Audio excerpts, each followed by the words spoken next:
So just first off, just tell us your name and your age. My name is Tabitha Johnson, and I am 42. 42 years old, Ms. Johnson. Okay. Do you have any kids? I have two. My daughter is 21, and my son is about to be 23. Okay. All right. Let's see. So, just to start off, what brought you to Mobile? Actually, originally, I was in California with my husband doing fire sprinkler suppression systems.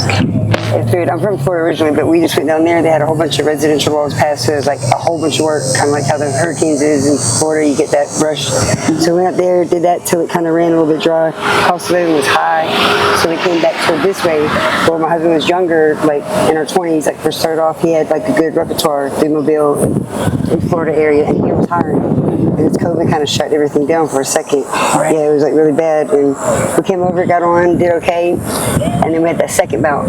Like the second bout kind of come through, and it just, he was over at the Florida state line, and just no warning, nothing. They just kind of shut him down that day.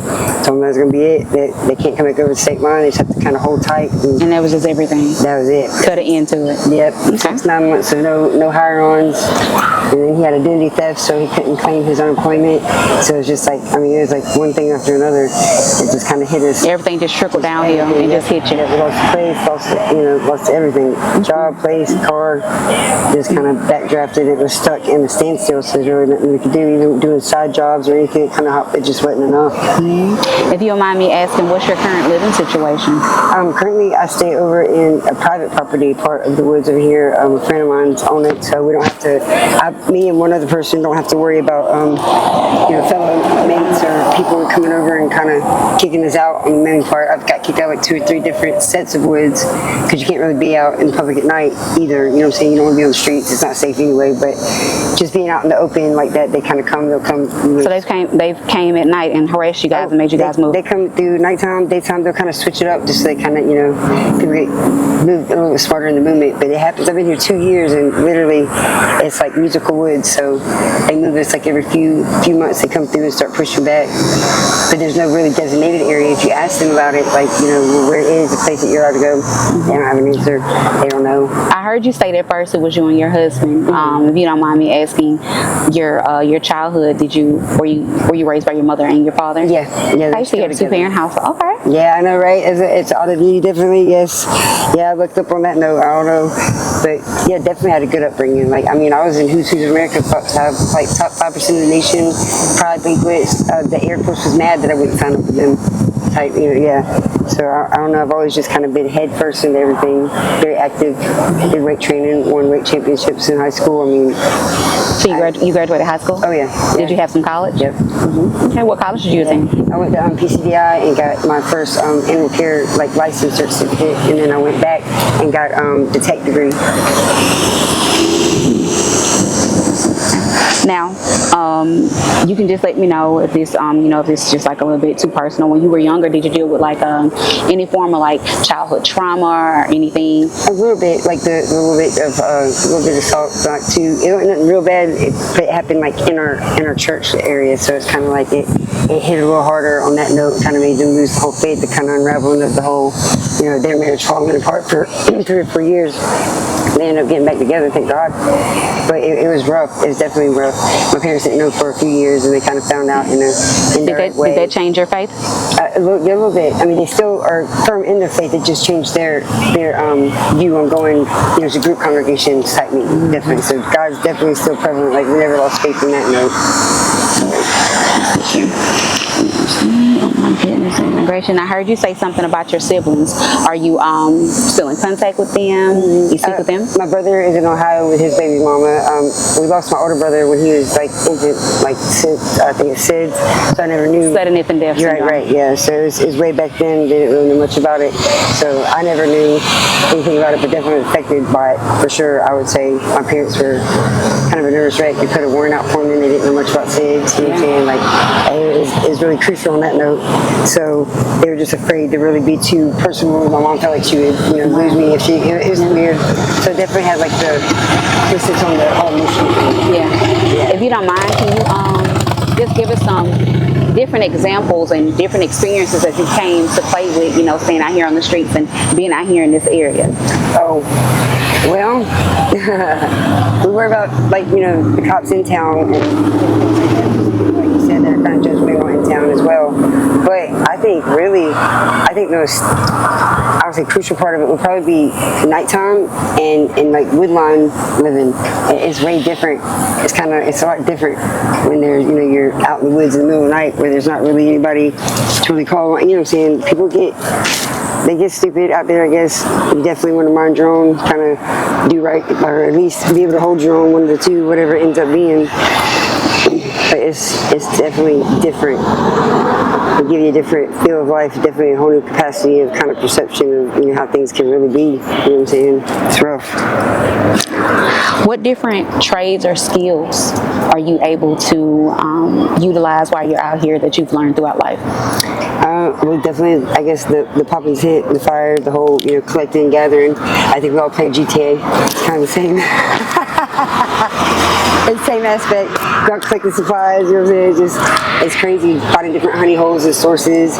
Which dumpster diving, see, I was middle upper class, and I did that since I was 8, and we had money, so some things never change, I guess. You integrated in all different, financial categories, do the same things, just depending on what people do. But I mean, I don't know. It's a humble type living. It definitely gives you a different, compassion, and makes you kind of a lot more patient and quicker to look at different perspectives. I don't regret that part of it. I would do that over and over, definitely. I've had a lot of different experiences. This is definitely one that's, cut from its own cloth, for real.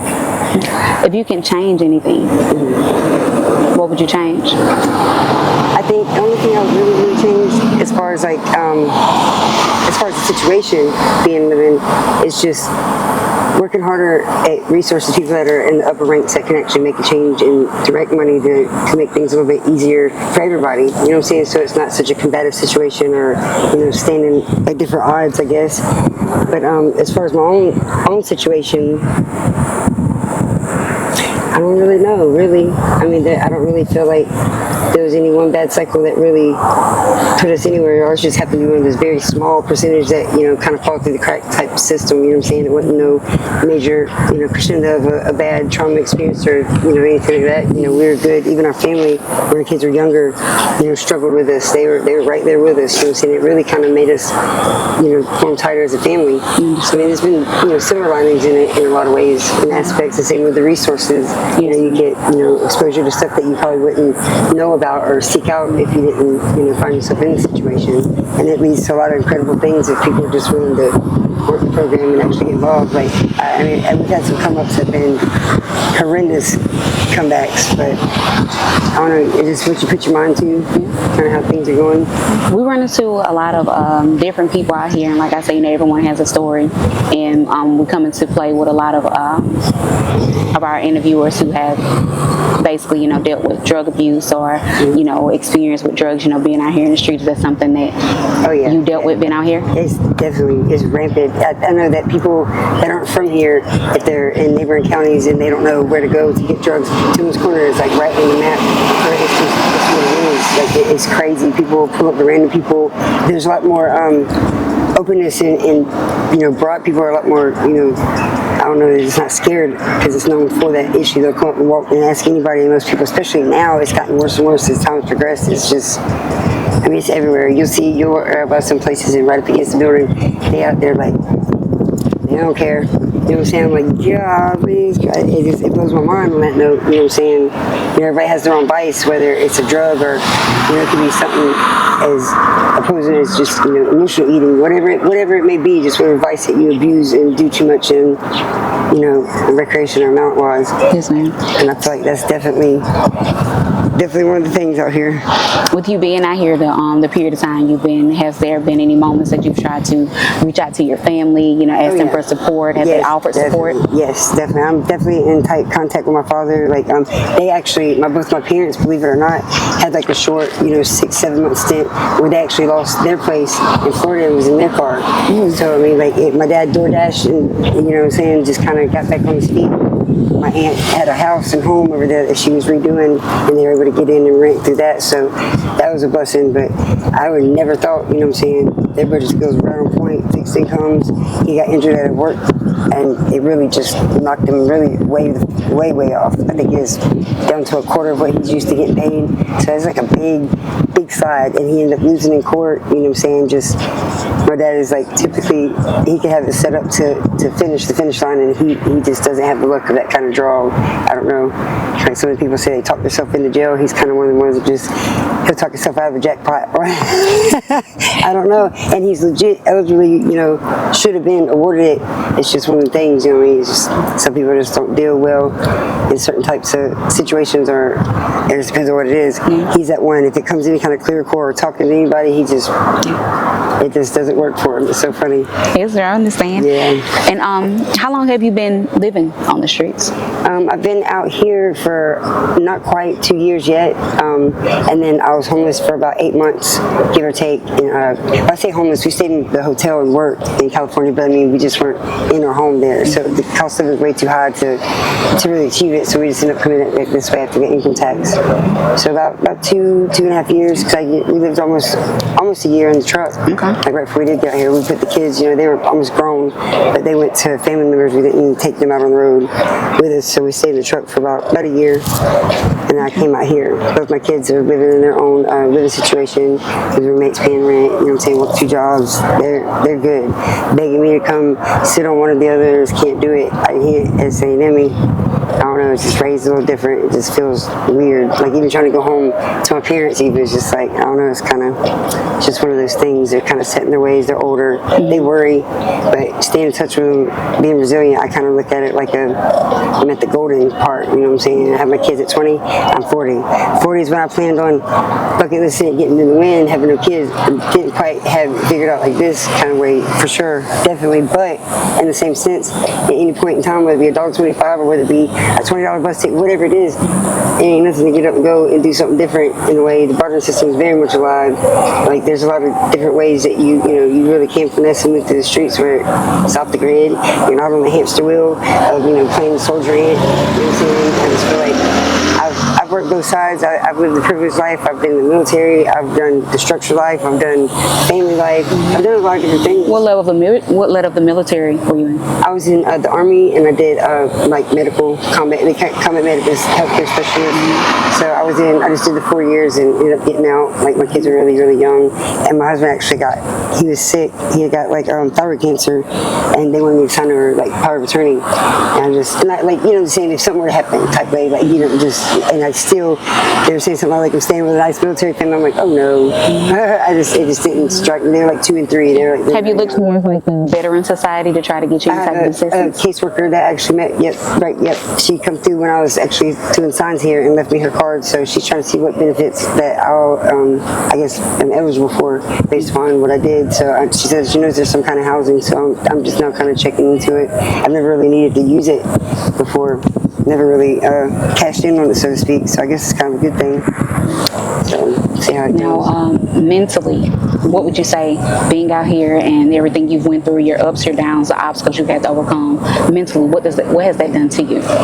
Well, it's definitely put growth in, without doubt. Whether good or bad, it's kind of good with the bad. I don't know, even across the board on that note, but this place is different. I've been from Florida to California, and I think this place is like the only cookie cut out of spot. This is a very weird feeling. It's different. Something about this area is really, really different. The people, kind of how things function and go, is just unique in structure. I don't know what it is about it, but I don't know.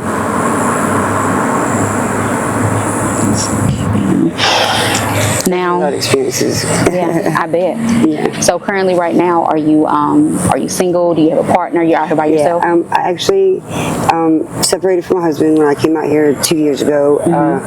He was just 10 months behind me. He got out of Metro this way. He just had something that was going in effect, which he's kind of defending our daughter. It got dropped, but he's still 10 months behind it. So, I mean, it's one of those things. So when he got out, we weren't getting along already. I started seeing a guy up here for about a year and a half that was from Jersey. very pure. But anyway, he passed away in April. He actually OD'd on fentanyl. So, or so they say. We thought it OD. Yeah, it looked like it might have been more asphyxiation, but they haven't ruled out. They're still kind of doing their thing on that still. We had another death in the community, female. Have you ever did like any type of experimenting with fentanyl or anything? Because I know that's like pretty. I'm scared of it. I went to methadone clinic. I used to have surgeries when I was younger, so they kind of cold turkey stopped me off hydrocodone.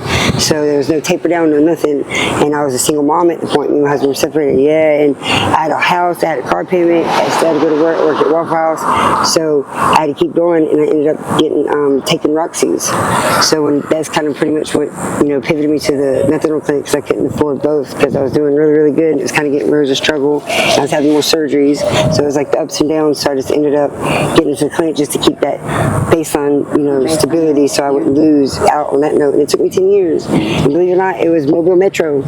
That I swear, you can go to the methadone clinic and you can go up anytime you want on the dosage, no problem. You want to come down, you have to go see. They want you to see a doctor. Ass backwards. Around what time were you and your husband? Were you guys in California? We were there 2016 to 17. Yeah, and I'm born in Pensacola, Florida, which I was raised here from 6 to 16 in part of Alabama, Ozark Dothan area, and then went back home and had my kids over that way. He's from Fort Walton, I was from Pensacola. So yeah, I know a lot of kids when they're younger, they have like ideas and everything they want to do when they want to grow up. Right. Did you ever imagine yourself being in a situation like this? No, definitely not. Because I remember having my son when I was in my 20s and thinking, as excited as I was, going home the very first few hours to talk about jumping ahead of the schedule, but thinking about what it would be like to be in the golden years and being able to, because you're buttoning down into the whole responsibility, and it's about to be a long ride type way. So just pondering that situation, I've always been like gypsy at heart. Most people are afraid of change, we're a creature of habits. I'm wired ass backwards. I don't know what it is. We've always moved. When I was little, we weren't in the military, we just moved from my dad's work. So much work, you move around, and I would get bored in my room, like I'm ready for a change up. So I've definitely been conditioned different on that note. So really, if my kids aren't out here and I ain't got nothing heartstring wise, it really is that big a deal as far as that goes. Like, I don't really want to sit somewhere stationary and pay bills and go work somewhere for something I can't even give to my kids, because everything's made so cheap and marketing type structure now. There's no more, good, solid structure homes to pass down, or, think about our cars the same way. So I'm like, why am I going to get on that rat race and put money in someone else's pocket for me with the matchboxes when I can move freely? And for the perks that come with it, yeah, there's the downs, but it's still, to me, overall. What do you fear being out here on your own? The biggest thing I fear is the loss. Definitely loss. There's always loss, whether it be, an animal that gets struck, or whether it be, it's always something. It seems like the ODs, or, even the happy losses, the moving on, and, it's crazy. You definitely get attached to certain people, and when, like you said, you get to know their story and learn about them, you can't help but get attached, because some of these people have really suffered in a lot of ways that you wouldn't believe almost possible. So it might vary a little bit, but usually it's the same licking wounds and, deep trauma, some kind of way. I heard you state about your representative with the veteran, with the company. They're trying to help you. Mm-hmm. So when you do get on your feet, are you going to feel like any form of like remorse? Are you going to, miss the family you've built? I think I definitely, if I get any type of structure, I think I would definitely I'm sure I would somehow, some way be involved in the community. Like I would definitely come out and still be involved. I would have to. Especially you want to give back. Yeah, no doubt. Yeah. If there's a message or anything that you can say to someone who may be in a worse predicament, or someone that's going down the same route, what message would you give to them? That it can't rain all the time. And one of my favorite ones, especially if you have the faith, is this too shall pass. It's always going to change one way or another. So just got to wait on it. Okay. Thank you so much. I appreciate it.